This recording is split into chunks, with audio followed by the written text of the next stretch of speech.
En la Iglesia Evangélica Bautista de Cádiz estamos celebrando nuestro 50 aniversario. 50 años donde hemos podido ver y experimentar el amor, la misericordia y especialmente la fidelidad del Señor. Creemos que es importante recordar el pasado, pero mucho más, prepararnos para el futuro. Por este motivo, el pastor Moisés Peinado ha preparado una serie de predicaciones sobre las 7 iglesias del Apocalipsis. Deseamos que la palabra de Dios hable con claridad y poder a tu corazón. Capítulo 3. El mensaje a Pérgamo. Nuestra serie, las iglesias del Apocalipsis, Apocalipsis capítulo 2, versículo del 12 al 17. Y dice así: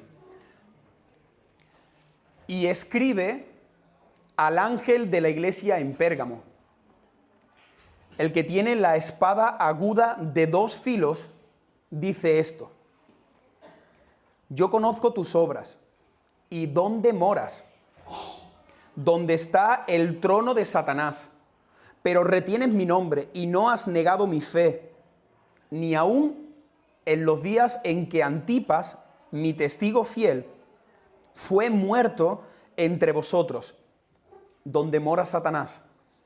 Pero tengo unas pocas cosas contra ti, que tienes ahí a los que retienen la doctrina de Balaam, que enseñaba a Balac a poner tropiezo ante los hijos de Israel y a comer cosas sacrificadas a los ídolos y a cometer fornicación. Y también tienes a los que retienen la doctrina de los nicolaitas, la que yo aborrezco. Por tanto, arrepiéntete, pues si no, vendré a ti pronto y pelearé contra ellos con la espada de mi boca. El que tiene oído, oiga lo que el Espíritu dice a las iglesias. Al que venciere, daré a comer del maná escondido y le daré una piedrecita blanca y en la piedrecita escrito un nombre nuevo, el cual ninguno conoce sino aquel que lo recibe. Hasta aquí la palabra del Señor. El título de este mensaje es El mensaje a Pérgamo. Nuestra serie de predicaciones, las iglesias de Apocalipsis, tercer mensaje, el mensaje a Pérgamo. Y como es muy importante conocer el contexto de la ciudad, vamos a ir brevemente a ver algunas características de esta ciudad que existió en el primer siglo. Pérgamo estaba situada en una enorme colina. Era una ciudad que estaba en lo alto de una colina. No estaba en el llano, sino que estaba encima de una colina muy rocosa. Y en aquella época era una ciudad muy ilustre. Estaba entregada por completa también a las riquezas, a la moda. Era una ciudad también muy popular. Dijimos que las ciudades más importantes eran la de Éfeso y la de Esmirna, ¿verdad? ¿Os acordáis? Esas son las dos más importantes. Pero quizás la tercera era precisamente Pérgamo. Ellos no tenían el mismo movimiento comercial por el tema del paseo marítimo que había y toda la afluencia de barcos, pero ahora mismo esta ciudad estaba encima de la montaña y lo que caracterizaba a esta ciudad era una biblioteca. Esta biblioteca tenía, mirad, esta es la ruina de la biblioteca de Pérgamo. Y esta ciudad contaba con una biblioteca en aquella época con más de 200.000 rollos de pergamino. Hemos puesto aquí una imagen para que sepáis de dónde procede el nombre de Pérgamo. Pérgamo viene precisamente de pergamino. Por eso esta ciudad se llamaba Pérgamo, porque ella contaba con una biblioteca en aquella época increíble, más de 200.000 rollos de pergamino, de ahí procede su nombre, Pérgamo. Esta ciudad era también uno de los principales centros religiosos. Si tú ibas a Pérgamo, lo que ibas a ver, al igual que hoy en cualquier ciudad, por ejemplo en Andalucía, vas a ver muchos templos, muchas iglesias, muchos lugares donde se adoraba diferentes dioses, muchos altares idolátricos. Era una ciudad que estaba totalmente depravada en cuanto a la idolatría. Los principales ídolos que había en esa ciudad era el dios Zeus, que dice los historiadores que se entregaban tantos sacrificios en el templo de Zeus que durante las 24 horas del día, de este templo, tú veías salir humo de los sacrificios. 24 horas adorando a este ídolo llamado Zeus, que es muy conocido también en la mitología griega. El segundo ídolo también muy conocido era un ídolo llamado Esculapio. Y este dios estaba considerado como el dios, el ídolo de la medicina, de la sanidad. La gente viajaba hasta Pérgamo para tener un encuentro con Esculapio y pedirle que le sanara de algo físico. Si tú tenías alguna dolencia, tenías algo, pues tú viajabas a Pérgamo y ponías toda tu confianza en este ídolo llamado Esculapio. Así que las multitudes, tanto las personas de Pérgamo como personas de otras ciudades, se desplazaban hasta esta ciudad para pedirle la sanidad a este ídolo. Y mira qué interesante, algo que quizás muchos desconocéis, es que este ídolo promueve el símbolo de las farmacias actuales. No sé si te has dado cuenta que todas las farmacias tienen una serpiente enredada, algunas en una copa, otras en un bastón, y esto precisamente era la simbología que representaba a este ídolo, el dios Esculapio, el ídolo de la medicina. Así que todo esto se ha derivado y ha llegado hasta la actualidad. Las farmacias que nosotros visitamos también tienen esta imagen. Ahora, ¿cuál pensáis que era el ídolo más importante de Pérgamo? ¿Zeus? ¿Esculapio? Había uno que era más importante que estos dos. Y era un hombre, no era un ídolo. Era el emperador César. A César en aquella época, como ya dijimos en las anteriores predicaciones, se le fue la pinza, permitidme esta expresión. Él se autodeclaró ser Dios. La palabra era Kyrios en el griego, que significa señor, amo, dueño. Así que él dijo, yo soy el señor, yo soy el amo, yo soy el dueño de todo. Y quiero que todo el mundo me adore. Y quiero que todo el mundo me cante. Y quiero que todo el mundo haga fiesta a mi nombre. Y también quiero que me sacrifiquen cosas a mí. Así que en medio del politeísmo que había en Pérgamo, el principal dios era el César. Y hay de aquel que no participaba de las fiestas del César. Hay de aquel que se le ocurría decir que el César no era el Señor, sino que Jesucristo era el Señor. Hay de aquel que no iba a la fiesta que el César ponía el viernes al caer la tarde. Hay de aquel trabajador que no besaba la estampita, que no rezaba. Hay de aquellos que en aquella ciudad de Pérgamo iban a contracorriente, iban a sufrir, como hemos visto en la lectura, como sufrió Antipas, un hombre que tuvo que morir por no negar su fe. Así que vemos en medio de este contexto, si estás conmigo todavía y has leído el pasaje, vemos a una iglesia que está siendo fiel en el terreno de Satanás. Una iglesia que estaba siendo fiel al Señor en un terreno muy, muy complicado. Mira, la ciudad más complicada quizás de las 7 era la ciudad de Pérgamo. Si era difícil ser cristiano en una de las 7 ciudades, probablemente la más complicada era la ciudad de Pérgamo. ¿Has visto lo que dice el versículo 13? Si tienes ahí tu Biblia abierta, dice el versículo 13. Yo conozco tus obras. Yo sé dónde moras. Le está hablando a la iglesia. Y sé que te encuentras donde está el trono de Satanás. Pero en medio de ese ambiente tú estás reteniendo mi nombre y no has negado mi fe. Con toda seguridad podríamos decir que entre todas las ciudades de Asia, la más complicada era la ciudad de Pérgamo. A nivel espiritual, Pérgamo era una ciudad muy oscura, muy tensa para ser cristiano evangélico. Si te acuerdas, en Esmirna a los judíos se les llamó sinagoga de Satanás. Se les dijo como que esa sinagoga donde estaban practicando la religiosidad, los judíos eran como una especie de sinagoga de Satanás. Pero si analizas la expresión que se utiliza en esta carta, no dice sinagoga de Satanás, se le dice a Pérgamo donde está el trono de Satanás. Así que quiero que entendamos algo muy importante para que puedas comprender el mensaje de esta predicación. ¿Tú sabes que el diablo no es omnipresente? ¿Te acuerdas de eso, no? Omnipresente significa que puedes estar en varios lugares al mismo tiempo. Solo Dios tiene esa capacidad. El diablo no. El diablo está en un único lugar. Por cierto, ¿dónde está el diablo ahora mismo? No lo sabemos. Desconocemos dónde se encuentra él. Muchas veces en nuestro vocabulario decimos, es que el diablo me está atacando. Bueno, entendemos esa manera de hablar, pero realmente, si queremos ser precisos teológicamente, no es el diablo. Será algún demonio, alguna hueste espiritual, pero el diablo, quiero que entendamos que el diablo solo puede estar en un sitio a la vez. Y sabéis que en este momento se nos dice dónde estaba. ¿Sabéis dónde se encontraba el diablo? En Pérgamo.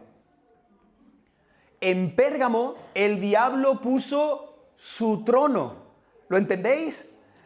yo sé que tú habitas en la ciudad donde está el trono de Satanás. Así que entre los templos de Zeus, entre el templo de Esculapio, entre el templo de César, ahí en medio de ese ambiente, Satanás puso su trono. La Biblia afirma que el diablo es el príncipe de este mundo, el Dios de este siglo, y él se mueve acompañado de principales, gobernadores, huestes espirituales. Así que quiero que entendamos que el diablo no lo vamos a tener quizás nunca en esta ciudad, quizás nunca vas a tener un encuentro con él, sino que son ángeles caídos que se rebelaron y forman parte de su equipo. Pero quiero que veamos algo a la luz de este pasaje, y es que todas las ciudades, desde Génesis capítulo 3, desde que el hombre le dio la espalda al Señor, todas las ciudades tienen un ambiente espiritual negativo. En todas las ciudades del mundo quizás no está el diablo, pero sí hay espíritus que están ahí rondando y paseando. Mira, si el Señor nos permitiera abrir los ojos espirituales ahora al salir de aquí, que un momento el Señor te diera la capacidad de ver todo desde una óptica espiritual, tú te quedarías impresionado de la de demonios que hay sueltos por nuestras calles. Hay muchos demonios paseando alegremente también por nuestra ciudad. ¿Tú piensas que hay personas que están endemoniadas? ¿Qué crees? Por supuesto que sí. Más de lo que tú te puedes imaginar. Detrás de todo este movimiento que hay de depresión, de ansiedad. No sé si lo sabéis, pero estamos en una época donde el suicidio se está multiplicando a pasos agigantados. ¿Qué hay detrás de todo eso, sino también influencia satánica? No somos conscientes porque nosotros todo lo miramos desde un plano racional, siempre queremos tratar de encontrar la explicación a todo, pero quiero que entendamos en esta mañana que hay un mundo espiritual aquí también en nuestra ciudad. La presencia espiritual de los demonios también está más presente en algunos lugares que en otros. No es lo mismo ser un cristiano en Cádiz que ser un cristiano en Ibiza.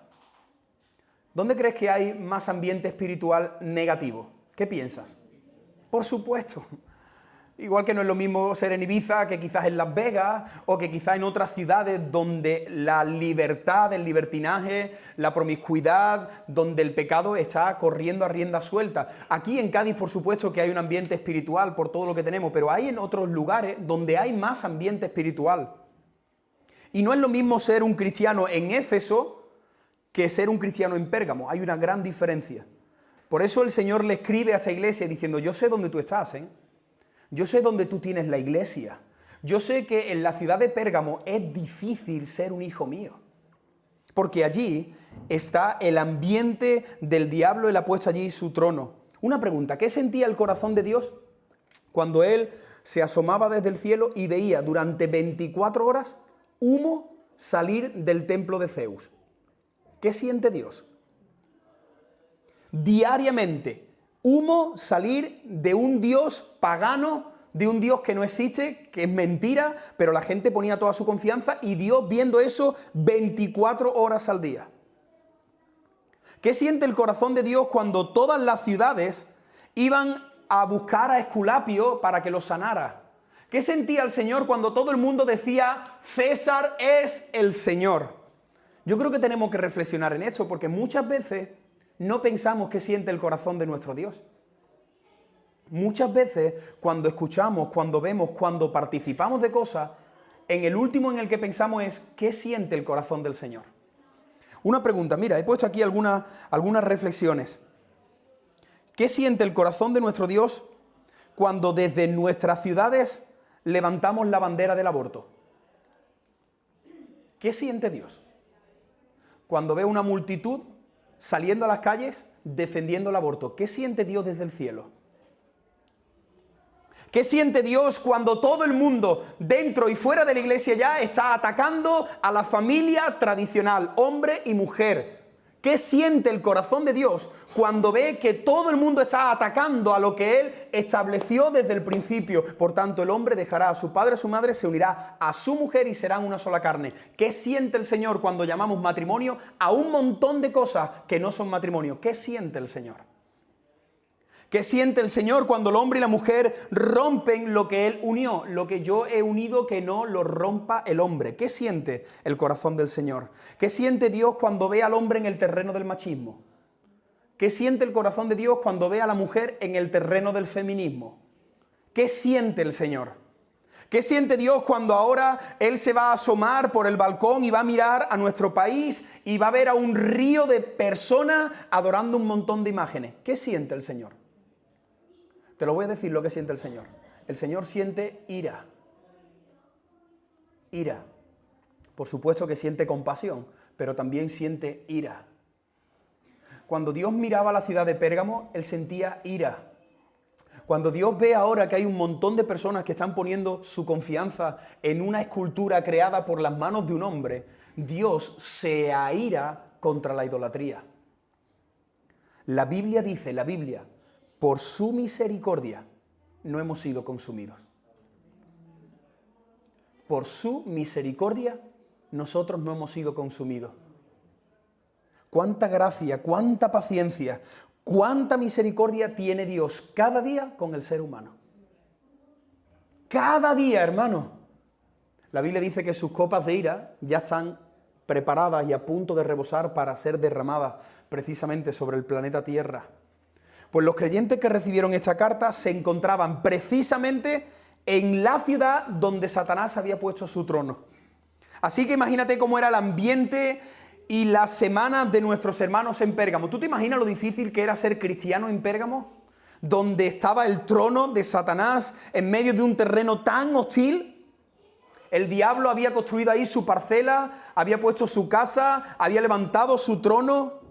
Pero Cristo se levanta también y viene a felicitar a un grupo de creyentes. En medio de toda esta situación, Dios viene y felicita a la iglesia. Y le felicita de la siguiente manera, le dice: tú retienes mi nombre y no has negado mi fe.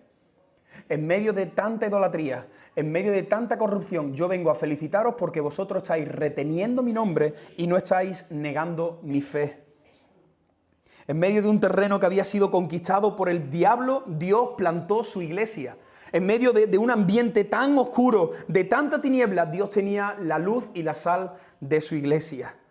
En una ciudad donde todo el mundo bailaba al ritmo de los dioses, había un grupo de creyentes que bailaban y danzaban con la música celestial. Ellos iban a contracorriente.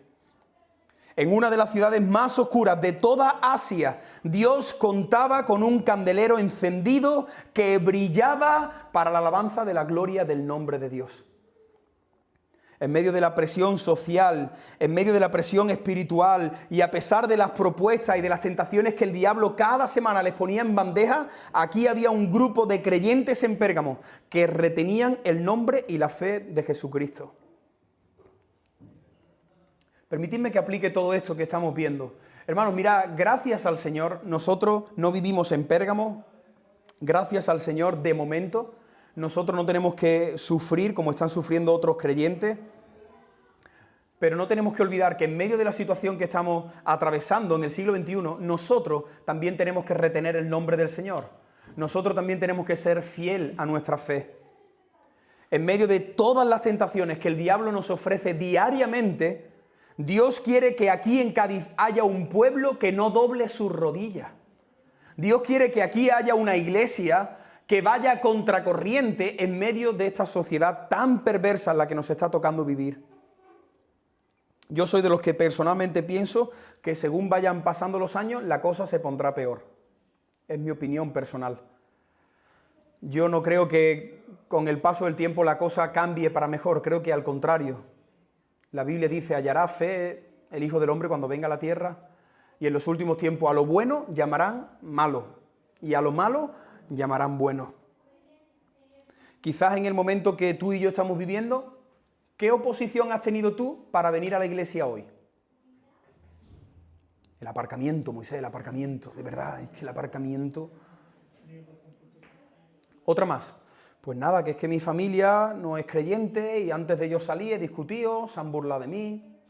Otra más. Ya está. ¿Tú sabes lo que están sufriendo muchos hermanos en otros lugares ahora mismo por reunirse? Nosotros, hermanos, no somos conscientes de la libertad, del privilegio que tenemos. Y quiero decir algo, y como se suele decir, el que avisa no es traidor. Creo que la cosa va a cambiar. De hecho, ya está cambiando. Cada vez vamos a sentir que es más difícil ser cristiano. Tu familia te va a atacar, la sociedad va a intentar arrinconarnos, burlarse de nosotros, llamarnos retrógrados, homófobos, un montón de cosas simplemente porque queremos retener la palabra del Señor. Así que en medio del ambiente que nos toque vivir ahora y más adelante, yo hago un llamado a esta iglesia, hermano. Ojalá el día que la cosa cambie, si la cosa llega a cambiar y se pone difícil, ojalá en esta iglesia haya un remanente fiel que no doble su rodilla. Yo le pido al Señor que aquí haya creyentes como los de Pérgamo, que estén dispuestos a sufrir por el nombre del Señor. Mira, cientos de discípulos, no solamente los 12 que Jesús llamó, cientos de discípulos seguían a Jesús cuando Él realizaba milagros. ¿Tú te acuerdas? Él iba a un sitio a realizar milagros y dice la Biblia que estaba abarrotada la casa, la calle, un montón de personas, multitudes buscándolo, pero nadie estuvo con Él en Getsemaní. Cuando las cosas se pusieron difíciles, aún los más cercanos, su grupo más íntimo, también lo abandonó. Y esto nos muestra una realidad, hermano, y es que cuando las cosas van bien, es fácil ser cristiano. Pero cuando las cosas van mal, ahí es donde demostramos realmente nuestro amor por el Señor. Dice el versículo 14, ha dicho en el versículo 13, yo sé dónde tú vives, yo sé lo difícil que es para ti ser cristiano, pero te felicito porque estás reteniendo mi nombre y la fe. Y ahora dice el versículo 14, pero tengo varias cosas contra ti. Acordaros que cada mensaje, Dios felicita a la iglesia, le da una promesa al final, pero también hace una exhortación. ¿Y sabes cuál es la exhortación que Dios tiene contra esta iglesia? Que era una iglesia valiente, una iglesia que estaba sosteniendo la luz del Evangelio en medio de la oscuridad. Pero dice el versículo 14, pero tengo unas pocas cosas contra ti, que tienes ahí. O sea, que tienes dentro de la iglesia, que tienes como miembro, que tienes sentado en una silla a los que retienen la doctrina de Balaam, que enseñaba a Balac a poner tropiezo ante los hijos de Israel. Él animó a la gente a comer cosas sacrificadas a los ídolos y a cometer fornicación. ¿Cuál es esta doctrina de Balaam? ¿Por qué Dios le dice, tengo contra ti que en la iglesia tienes personas que están sosteniendo la doctrina de Balaam? No lo vamos a hacer ahora por tiempo, pero por favor, aquellos que estáis anotando, te animo a que leas Números 22 al 25. En el libro de Números, del 22 al 25, son varios capítulos, pero ahí se cuenta la historia de Balaam. Te voy a hacer un resumen, ¿vale? Balaam era un profeta que fue sobornado por un rey, el rey Balac, el rey de Moab. Los moabitas eran enemigos del pueblo de Israel. Así que el pueblo de Israel dice que está a punto de cruzar el Jordán, de entrar en la tierra prometida, y todas las naciones sabían que Israel siempre vencía, porque un tal Dios estaba con ellos, el Jehová estaba acompañando a este pueblo, y no había quien pudiera con Israel. Así que en Números del 22 al 25, no hace falta que lo busquéis ni que lo leáis ahora, ¿eh? Estoy resumiendo lo que podemos ver en estos 3 capítulos. El rey de Moab se acerca al profeta, a Balaam. ¿Y sabes lo que hace al profeta? Un hombre escogido por Dios para hablar bendición, para hablar de parte de Dios al pueblo. ¿Sabes lo que hizo el rey Balac con el profeta Balaam? Lo sobornó. Le dijo, mira Balaam, ven para acá, que quiero hablar contigo. Así que Balaam se presenta delante del rey, que precisamente es el rey enemigo de Israel, y le dice, te voy a dar mucho dinero. Pídeme. Ahora, yo te voy a dar oro, plata, lo único que tienes que hacer, lo único que te pido es que vayas delante del pueblo de Israel y lances una maldición. ¿Lo entendéis? Yo quiero que tú te presentes delante del pueblo y que no lo bendigas, que estás siempre bendiciéndolo. Yo quiero que te presentes delante de las filas, ahí encima de una montaña, y cuando tú los veas ahí con sus tiendas, tú lanzas una maldición sobre Israel. ¿Y sabes qué hizo ese profeta? Aceptó el soborno. Cogió el dinero, el oro, la plata, se fue con el rey, se subió a la montaña y dice que desde la montaña, en Números del 22 al 25, dice que veía ahí a todas las tiendas de Israel. Y entonces él, cuando estuvo dispuesto a decir una maldición, el Espíritu Santo vino sobre el profeta y empezó a bendecir a Israel. Oh Israel, eres preciosa entre todas las naciones. Qué hermosura tus tiendas. El Señor nunca te dejará, siempre estará contigo, nadie te podrá hacer frente. Y entonces imagínate la cara del rey. Balac mira a Balaam y dice, pero tú eres tonto, ¿qué te pasa? Te he dicho que tienes que maldecirlo, tienes que declarar cosas negativas. Bueno, te voy a dar un segundo intento. Dice que se bajan de la montaña, buscan otra montaña, suben, y cuando Balaam va a soltar una maldición sobre Israel, el Espíritu Santo viene y empieza otra vez a piropear a Israel. El rey ya empieza a enfurecerse y dice, ¿pero qué te pasa? Mira, si al menos no lo vas a maldecir, al menos no lo bendigas. No digas más cosas positivas hacia ellos. Y así hasta en 3 ocasiones. Y entonces Balaam y el rey Balac se dieron cuenta de algo muy importante. Que nadie puede maldecir al pueblo de Dios. Se dieron cuenta de algo que tú y yo tenemos que saber. Y es que ninguna condenación hay para los que están en Cristo Jesús. Nadie te puede maldecir a ti, que eres hijo de Dios. Nadie te puede echar un mal de ojo, nadie te puede decir, te voy a hacer esto. No, porque Dios pelea por nosotros. Dios cuida a su iglesia. El pueblo de Dios ahora es su iglesia. Así que, hermanos, si Dios es con nosotros, ¿quién contra nosotros? Nadie, nadie. Aunque haya personas que hagan el budismo, el esto, lo otro, de la acupuntura, y ahora pinchan el muñeco y te ponen cosas en contra de tu familia, nadie puede ir en contra del Señor. El Señor está cuidando a su iglesia, a sus hijos. Y eso fue lo que descubrió el profeta Balaam y lo que descubrió también el rey Balac. Pero ese rey le dijo, bueno, pero entonces ¿cómo hacemos que le vaya mal al pueblo de Israel? Y entonces Balaam, por eso dice la Biblia, tengo contra ti que dentro de la iglesia hay personas que están practicando la doctrina de Balaam. ¿Cuál es la doctrina de Balaam? ¿Tú sabes lo que hizo este profeta? Nuevamente seducido por el dinero, por las cosas, empezó a pensar y dijo, bueno, es cierto que nadie puede atacar al pueblo de Israel. Es cierto que Dios protege a Israel. Cuando intentamos maldecirlo, es que el Señor cuida de tal manera a su pueblo, a su iglesia, que nadie puede hacerle daño. Pero a Balaam se le encendió la bombilla. ¿Tú sabes que Superman, hay una sola cosa que debilita a Superman? ¿Cuál es la que debilita a Superman?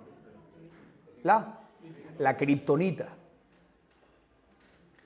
Muy fuerte, muy poderoso, puede volar, puede hacer cosas increíbles, pero si toca la kriptonita, Superman se debilita. ¿Tú sabes que hay una sola cosa que debilita al creyente? El pecado. Hay una sola cosa que aleja al creyente de la presencia del Padre, el pecado. Así que Balaam dijo, bueno, vamos a darle la vuelta a la tortilla. Como no podemos ir en contra de ellos, vamos a hacer que ellos vayan en contra de Dios. ¿Lo entendéis? No perderos que eso es muy importante. Así que tú sabes lo que hizo Balaam. Balaam se presentó delante del pueblo y empezó a animarlos a que fueran a Moab a disfrutar de las fiestas de Moab. En Moab sacrificaban animales a los ídolos. En Moab él le dijo al rey, mira, lo que podemos hacer es una especie de cotillón. Pongan las moabitas en minifalda, los israelitas que vengan para acá, hacemos hombre, mujer y viceversa, que se conozcan, que disfruten, que tengan sexo, que le den alegría a tu cuerpo, Macarena. Así que lo que tenemos que hacer es una fiesta en Moab. Ya verá como el pueblo de Israel empieza a ser seducido por la música, la comida, los hombres, las mujeres, y el pueblo se aleja del Señor y entonces sufrirán las consecuencias de su pecado. Eso hizo el profeta Balaam. Así que para aquellos que estáis anotando, la doctrina de Balaam eran 3 puntos principales. Primero, enseñaba a poner tropiezo al pueblo. Este profeta enseñó a un rey a ponerle tropiezo al pueblo de Dios. La segunda característica es que él mismo animó al pueblo a que participaran de las prácticas paganas. Mira, me han dicho que este sábado hay una fiesta en Moab increíble. ¿Os paso el cartel por las redes sociales? ¿Qué os parece si cogemos y organizamos coche y pasamos todo el sábado en Moab y comemos, bebemos? Y además me han dicho que hay unas pibas impresionantes y unos chavales también, así que todo el que esté soltero a Moab. Segunda característica, él promovía que la gente participara de cosas que iban en contra del Señor. Y lo tercero y último, él propuso al pueblo de Dios tener relaciones sexuales con los moabitas. Esas son las 3 cosas que hizo Balaam. ¿Cuál es el espíritu de Balaam? Mira, el espíritu de Balaam, y voy a hablar estos minutos de algo muy importante. Balaam fue allí y se puso delante del pueblo de Israel y le dijo, mira, vosotros sois el pueblo de Dios, el pueblo escogido por Dios. No hay nada ni nadie que os haga perder su favor, su misericordia. Sois salvos, siempre salvos.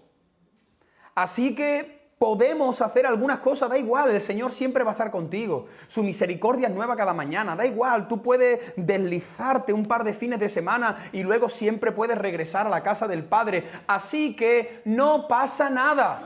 Y ese es el espíritu de esta doctrina, el no pasa nada. Balaam le enseñó a la iglesia este pensamiento de no pasa nada. Mira qué interesante, a la iglesia de Éfeso, en el versículo 6, Dios le dice, tienes esto, que aborreces las obras de los nicolaitas.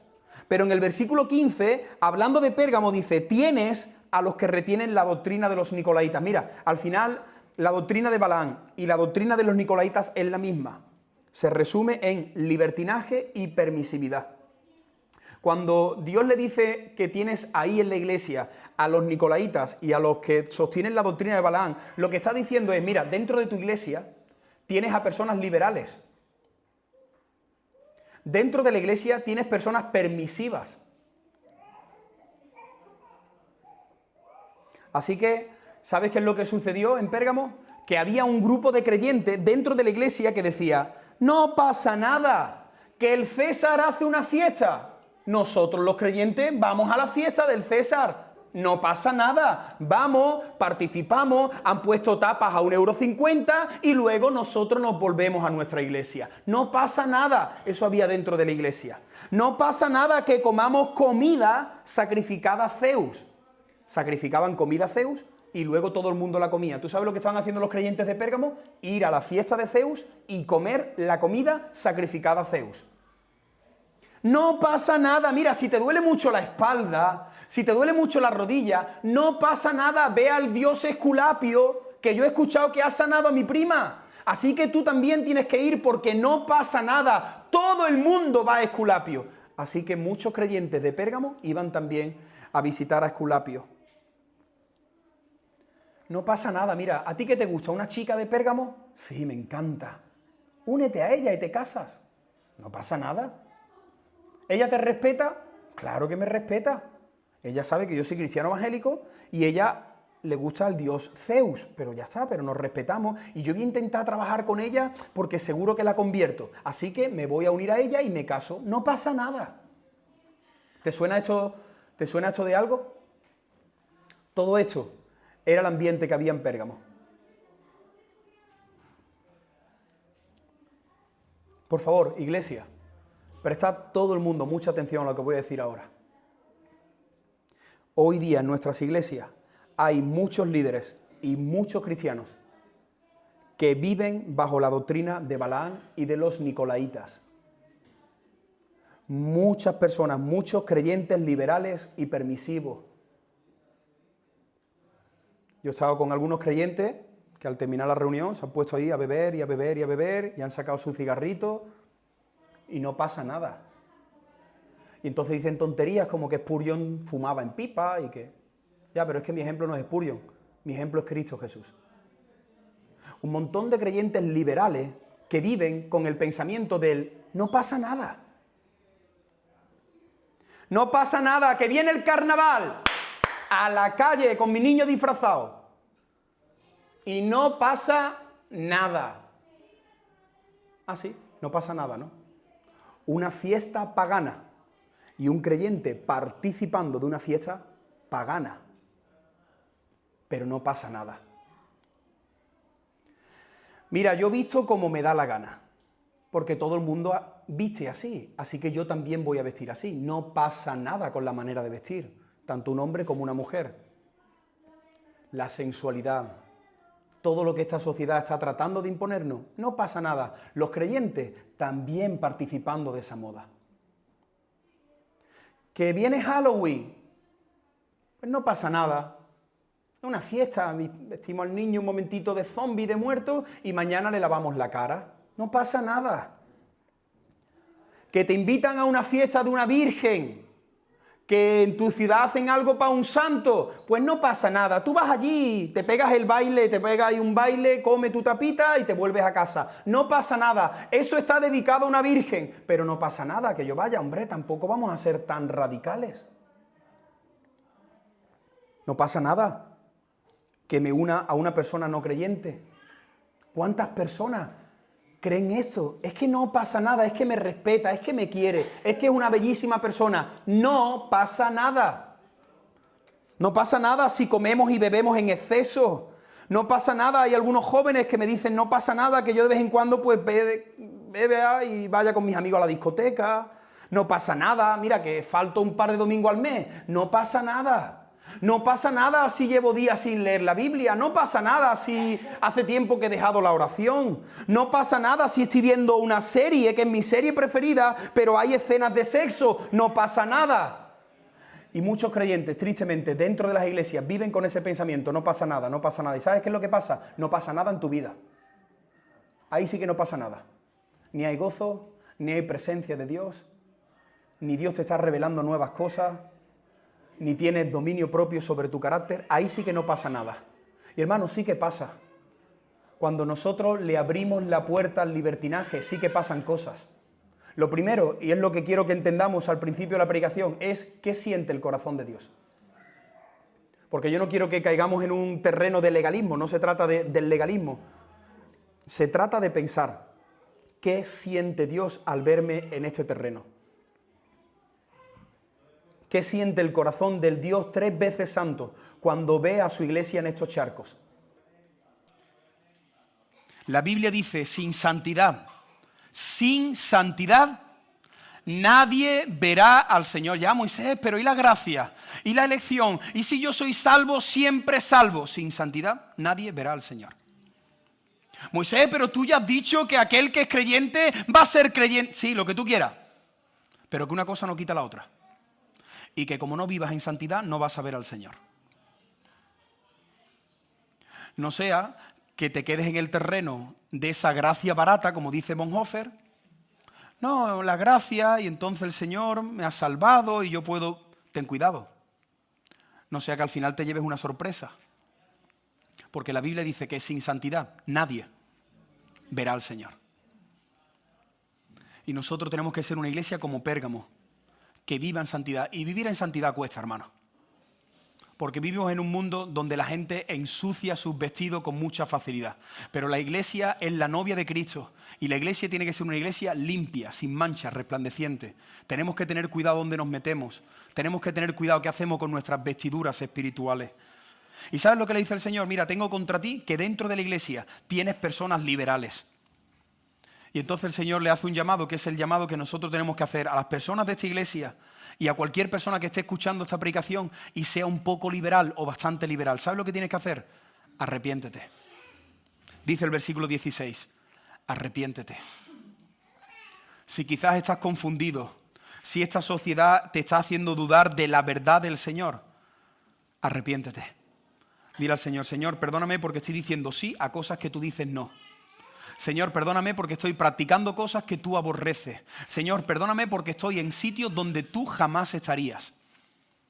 Y el Señor le dice a esta iglesia y nos dice a nosotros, arrepiéntete. Hermano, y yo a lo largo de mi vida he tenido que reciclar muchas veces mi fe. A lo largo de mi vida he tenido que reciclar muchas veces mi cosmovisión de la iglesia.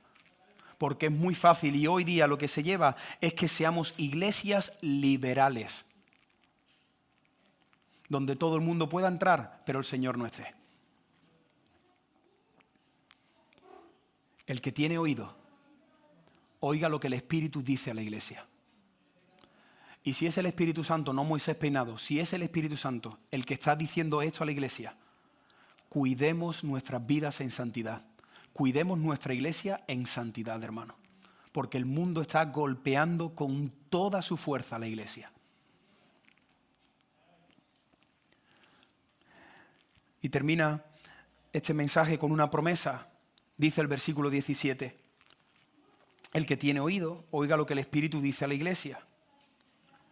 Al que venciere, porque hay que vencer, hay que luchar.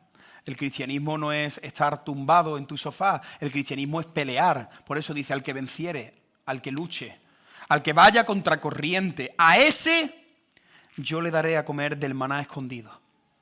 Y le daré una piedrecita blanca, y en la piedrecita ha escrito un nombre nuevo, el cual ninguno conoce, sino aquel que lo recibe. Una vez más, Cristo finaliza su carta recordándoles una promesa. Les recuerda cuál es el premio, el galardón que está reservado para todos aquellos que retienen el nombre y que no niegan la fe. Mira, hermano, ¿por qué nosotros vamos a contracorriente? ¿Por qué nosotros salimos de todas estas cosas que he mencionado y otras muchas? ¿Por qué? Porque tenemos un premio.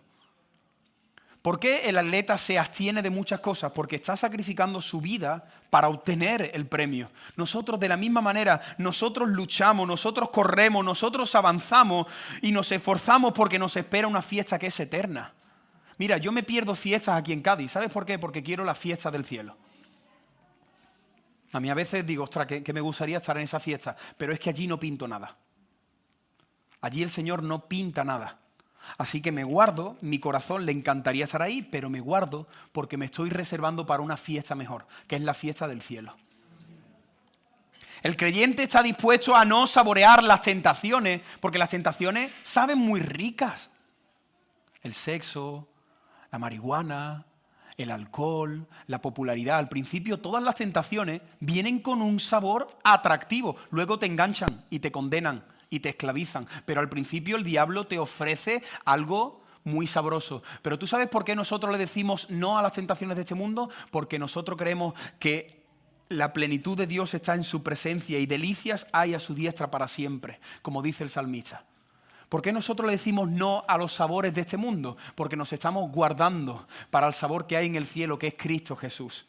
Los cristianos no vivimos bajo el paraguas del no pasa nada. No pasa nada, no pasa nada. Yo de verdad que estoy sorprendido.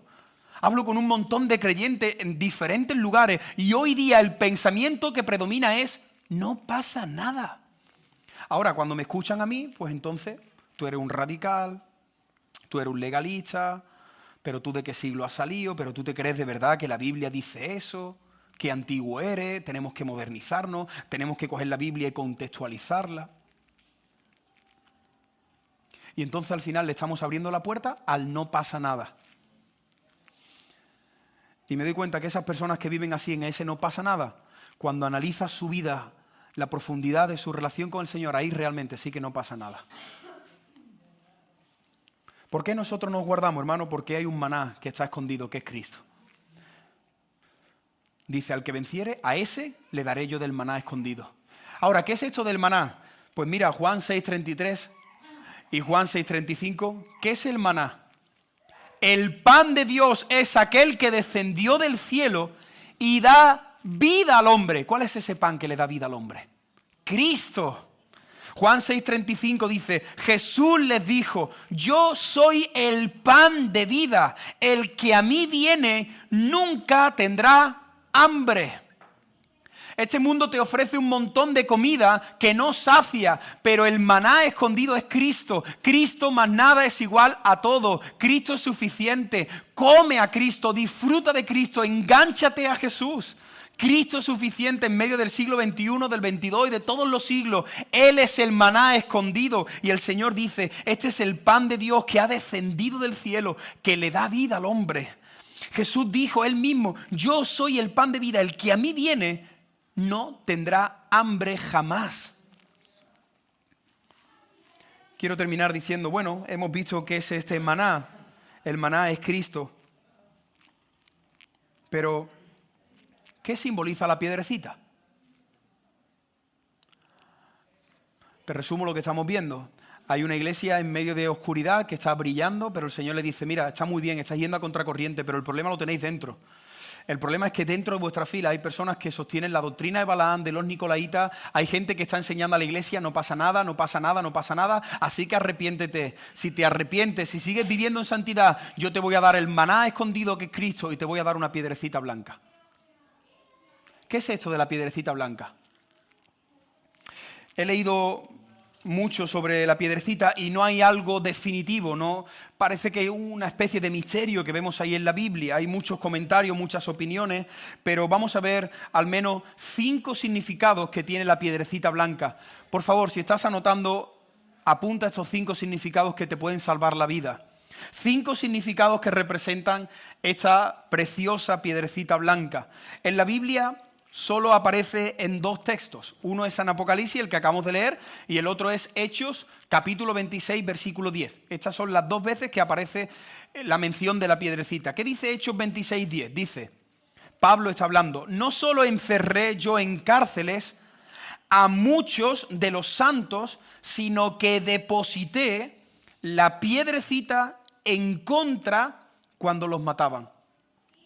¿Qué significa este versículo? Mira, en los tribunales, cuando se hacía un juicio, finalmente cuando las personas tenían que decir culpable o inocente, había 2 piedras. Una piedra negra, que era la piedra de culpable, y otra piedra blanca, que era la piedra de inocente. Así que cuando una persona la juzgaban, las personas que estaban delante daban la piedrecita, o culpable o inocente, ¿lo entendéis? La piedra negra, si ponían muchas piedras negras, entonces estaban diciendo todo el mundo, tú eres culpable. Pero si alguien ponía una piedrecita blanca, lo que estaba declarando sobre ti es, tú eres inocente. ¿Tú sabes una de las cosas que representa esta piedrecita? La justificación. He puesto aquí la primera palabra que representa esta piedrecita, es la justificación. ¿Tú sabes lo que ha hecho Cristo en la cruz del Calvario? Te ha declarado inocente. Ha puesto su piedrecita blanca sobre ti. Tú que eras culpable y sabes que te merecías la piedra ¿de qué color? La piedra negra. ¿Sabes qué ha hecho Cristo? Ha muerto por todos tus pecados y Él ahora su inocencia la ha puesto a tu cuenta. Piedrecita blanca. Ahora tú eres justificado. Justificados sois para con Dios. Tenéis paz para con Dios por medio de lo que Cristo ha hecho en la cruz del Calvario. Increíble. Yo le daré una piedrecita blanca. Nosotros somos inocentes delante de Dios gracias a la obra de Cristo en la cruz del Calvario. Algo que también se usaba con esta piedrecita era que cuando alguien regresaba y ganaba una batalla, a esa persona, a ese capitán, a ese coronel o a ese general, se le daba una piedrecita blanca que era un premio sobre la victoria. Tú has obtenido la victoria, así que entre otras muchas cosas te premiamos con esta piedrecita que recuerda que tú has vencido. La segunda palabra que tenemos que poner es autoridad. ¿Sabes qué es lo que ha hecho Cristo en la cruz? Ha vencido al diablo, a la muerte, ha vencido al pecado, a la tentación. Y ahora nosotros tenemos la autoridad de Cristo para decirle al pecado no. Nosotros podemos mirar al diablo delante de sus tentaciones y decirle no, porque tenemos la autoridad. Mayores cosas que yo haréis en mi nombre. En mi nombre echaréis demonios, sanaréis enfermos. Así que la autoridad de Cristo, Él la ha puesto sobre cada hijo, sobre cada hija. Él la ha depositado sobre la iglesia. Segunda palabra, autoridad. Esta piedrecita también era la invitación. Cuando a ti te invitaban a una fiesta muy especial, a una fiesta VIP, a una fiesta selecta de personas muy especiales, la entrada precisamente era una piedrecita blanca que te hablaba del gozo que tú ibas a tener en esa fiesta o quizás en esa boda. Así que la tercera palabra es gozo. ¿Y sabéis por qué gozo? Porque nosotros ahora tenemos acceso directo al trono de la gracia de Dios. Porque nosotros, tú y yo, nos estamos preparando para las fiestas del Cordero, para las bodas de Cristo. Y esa es la piedrecita que te dice a ti que tú y yo estamos invitados a esa fiesta. La cuarta palabra, cuando una persona era esclava y se le dejaba en libertad, también dicen algunos historiadores y algunas costumbres era que se le entregaba una piedra a esa persona que ya no era esclava, sino que ahora era libre. Era una señal de mi cambio de identidad. Esta es la cuarta palabra. Nosotros antes éramos esclavos, pero sabes que el Señor nos ha dado una piedrecita. Ahora somos libres, somos hijos de Dios. Y la quinta y última, y me parece una de las más bonitas. Cuando 2 personas se querían mucho, 2 amigos, estoy hablando, y cuando se tenían que separar por un tiempo, ¿sabes lo que hacían con la piedrecita? Uno escribía su nombre, el otro escribía el suyo en la piedra, y cambiaban las piedras. Yo me quedaba con la piedra de mi amigo, y él se quedaba con mi piedra, y eso hablaba de relación. Así que estas personas hacían un pacto de amistad. ¿Sabes qué dijo Jesús, no? Ya no os llamaré más siervos, os llamaré amigos. Porque el siervo no sabe lo que hace su Señor, pero yo os he mostrado todas las cosas que he recibido de mi Padre. Así que, hermano, quiero terminar esta predicación diciéndote que tenemos que seguir luchando a contracorriente porque merece la pena. El maná está preparado, Cristo está ahí a las puertas, ya vamos a estar con Cristo, pero también todos los que estamos aquí tenemos una piedrecita blanca preparada, una piedrecita que nos recuerda que Cristo nos ha justificado, que tenemos autoridad, que tenemos el gozo del Señor es mi fortaleza, que nuestra identidad está en Cristo y que tenemos una relación con el Señor. Mira, yo soy de los que creo que tú teniendo esta piedrecita, tú puedes superar un montón de problemas en tu vida. Yo pienso que tú teniendo esta piedrecita, y no porque la piedrecita tenga algo místico o que sea mágica, no, por lo que representa esta piedrecita. Tú puedes tener esta piedrecita en tu mesita de noche, salir a la calle, meterla en tu bolsillo, meterla en la guantera del coche, en la mesita, ponerla en el salón, y cada vez que tú veas esta piedrecita en medio de tu ansiedad, en medio de tus temores, cuando alguien te diga que tú no sirves, cuando no tengas clara tu identidad, cuando vengan miedos a tu corazón, ¿tú sabes lo que puedes hacer? Puedes decir, el Señor me ha justificado. El Señor me ha justificado. El Señor me ha dado autoridad. Tengo el gozo del Señor. Mi identidad es Cristo, tengo una relación con el Señor. Y te quedas ahí, meditando y acampando en estas verdades. Y entonces podrás superar cualquier situación que se te presente. Te resumo lo que hemos visto en medio de esta predicación. Hermanos, al igual que en Pérgamo, nuestra iglesia se encuentra plantada en medio de una ciudad pagana, Cádiz. Una ciudad que tampoco quiere saber nada del Señor. Una ciudad que aborrece la santidad. Pero en medio de nuestro contexto, yo os animo a que sigamos reteniendo el nombre de Dios. Que sigamos siendo fiel a nuestra fe. Huye del espíritu liberal del no pasa nada. Eso va a estar ya dentro de nuestras iglesias. No pasa nada. No pasa nada. Sí que pasa, hermano. Sin santidad nadie verá al Señor. Sigue avanzando a contracorriente. Lucha con todas tus fuerzas. Protege los blancos vestidos que Cristo le ha dado a la iglesia. Arrepiéntete de aquellas cosas que quizás estás haciendo mal. Si estás haciendo algo mal, dile al Señor, Señor, me arrepiento. No comas de las algarrobas de los cerdos, come del plato que Cristo ha puesto para la mesa, para los hijos. Sáciate del manantial que es Cristo. Y por último, no olvides jamás la piedrecita blanca, esa piedrecita que hemos recibido por gracia, la cual nos recuerda que por medio de Cristo hemos sido justificados, que tenemos autoridad, que disfrutamos del gozo eterno, que tenemos una nueva identidad y que vamos a tener una relación de amistad para siempre con Cristo. Le he pedido a las hermanas que están en el orden que puedan pasar y puedan entregaros un regalo muy especial que tenemos para todos vosotros. Así que quiero que nos marchemos a casa meditando en la palabra del Señor. Como dice Apocalipsis, el que tiene oído que oiga lo que el Espíritu está hablando a la iglesia por medio de esta serie. Y te animo a que te puedas llevar una piedrecita que pone Apocalipsis capítulo 2 versículo 17. Yo he puesto tu nombre en esta piedrecita. Si quieres la puedes perder, la puedes tirar, la puedes dejar en el asiento, pero yo te animo a que la puedas tener en algún lugar. Colócala en alguna parte de tu casa o tenla en algún sitio donde puedas pensar en estas 5 palabras que hemos visto para terminar la predicación. Vamos a hacer una oración y terminamos este tiempo. Señor, te doy gracias por este día, Señor. Gracias por tu palabra. Gracias, Señor, por todo lo que recibimos de tu mano. Ayúdanos, Señor, a que tu iglesia sea una iglesia, Señor, que camine a contracorriente. Señor, sabemos que los tiempos que vienen son más difíciles de lo que estamos viviendo. Y te pedimos, por favor, Señor, que aquí, en esta iglesia y en otras muchas iglesias, se levante un grupo de hombres y de mujeres que son fieles a ti, Señor. Fieles a ti, Señor. Huimos de ese espíritu liberal del no pasa nada, Señor. Huimos de ese espíritu, Señor. Por favor, que ninguno de nosotros caigamos en los lazos de ese pensamiento, Señor. De la teología liberal, Señor. Por favor, líbranos de ese peligro, Señor.